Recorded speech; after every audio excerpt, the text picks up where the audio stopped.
ಶಿರಾ ತಾಲೂಕಿನ ಕಳ್ಳಂಬೆಳ್ಳ ಹೋಬಳಿಯ ಚಿಕ್ಕತಿಮ್ಮನಹಳ್ಳಿ ಗ್ರಾಮದಲ್ಲಿ ಹಿರೇಕೊನ್ನಾಲ ಕರಿಯಮ್ಮ ಜಾತ್ರಾ ಮಹೋತ್ಸವ ಸುಮಾರು 11 ವರ್ಷಗಳ ಬಳಿಕ ಅತ್ಯಂತ ಸಂಭ್ರಮದಿಂದ ನಡೆಯಿತು.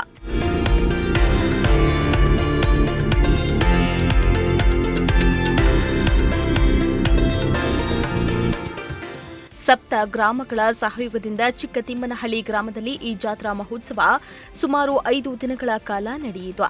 ಪ್ರತಿನಿತ್ಯ ಒಂದೊಂದು ಕಾರ್ಯಕ್ರಮ, ಪೂಜಾ ಕೈಂಕರ್ಯಗಳನ್ನು ನಡೆಸುವ ಮೂಲಕ ಅತ್ಯಂತ ಅದ್ದೂರಿಯಾಗಿ ನಡೆಸಲಾಯಿತು.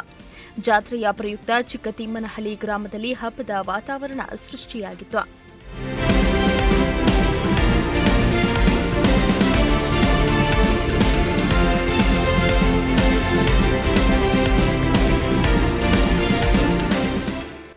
ಇನ್ನು ಈ ಜಾತ್ರಾ ಮಹೋತ್ಸವದಲ್ಲಿ ಪ್ರಥಮ ಬಾರಿಗೆ ಮೊದಲನೇ ವರ್ಷದ ಬ್ರಹ್ಮ ರಥೋತ್ಸವ ಆಚರಣೆ ಮಾಡಲಾಯಿತು.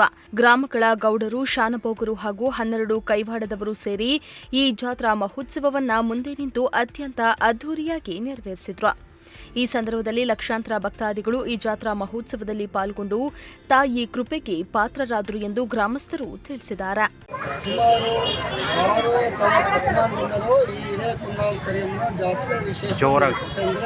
ಸುಮಾರು 6 ಶತಮಾನದಿಂದಲೂ ಹತ್ತು ಜಾತ್ರೆ ಆಗೋದಿದೆ.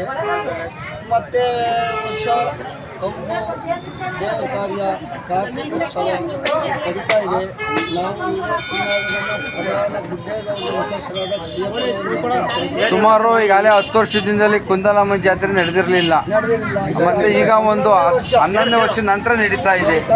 ಏನ್ ಹೇಳಕ್ ಇಷ್ಟಪಡ್ತೀರಾ? ವಿಶೇಷ ತೇರು ಬೇರೆ ಮಾಡಿದ್ದೀರಾ? ಈ ಸಾರಿ ಹೊಸ ತೇರು ಮಾಡಿದ್ದೆ. ಇಲ್ಲಿಂದ ಇದಕ್ಕೆ 3 ವರ್ಷಕ್ಕೊಂದ್ಸಾರಿ ಜಾತ್ರೆ ಮಾಡಬೇಕು ಅಂತ ಹೇಳಿ ಗ್ರಾಮಸ್ಥರು, 3 ಮನೆ ವಕ್ತಗಳು, ಕಟ್ಟೆ ಮನೆ ಭೂಮಿ ಜನಾಂಗಗಳು ಎಲ್ಲರೂ ಸೇರಿ ಜಾತ್ರೆ ಮಹೋತ್ಸವ ನಡೆಸ್ತಾರೆ. ನಾವು ದೇವಿಯ ಪೂಜಾ ಪುನಸ್ಕಾರಗಳನ್ನು ಮಾಡಿಕೊಂಡು ಸುಧಾರಿಸಿಕೊಂಡು ಹೋಗ್ತಾ ಇದ್ದೀವಿ. ಇನ್ನು ಗ್ರಾಮದಲ್ಲಿ ದೇವಿಯು ಮೆರವಣಿಗೆ ಹೊರಟಿತು. ಪ್ರತಿ ಮನೆಯನ್ನ ತಲುಪಿದ ದೇವಿಗೆ ಆರತಿ ಎತ್ತುವ ಮೂಲಕ ಹೆಣ್ಣು ಮಕ್ಕಳು ಭಕ್ತಿಯನ್ನ ಸಮರ್ಪಿಸಿದ್ರು. ಇದೇ ಸಂದರ್ಭದಲ್ಲಿ ಸಂಸದ ಗೋವಿಂದ ಕಾರಜೋಳ ಸೇರಿದಂತೆ ತುಮಕೂರಿನ ಗ್ರಾಮಾಂತರ ಶಾಸಕ ಸುರೇಶ್ ಗೌಡ, ತಾಲೂಕಿನ ವಿವಿಧ ರಾಜಕೀಯ ಪಕ್ಷದ ಮುಖಂಡರು ಹಾಗೂ ಭಕ್ತಾದಿಗಳು ಈ ಸಂದರ್ಭದಲ್ಲಿ ಉಪಸ್ಥಿತರಿದ್ದರು.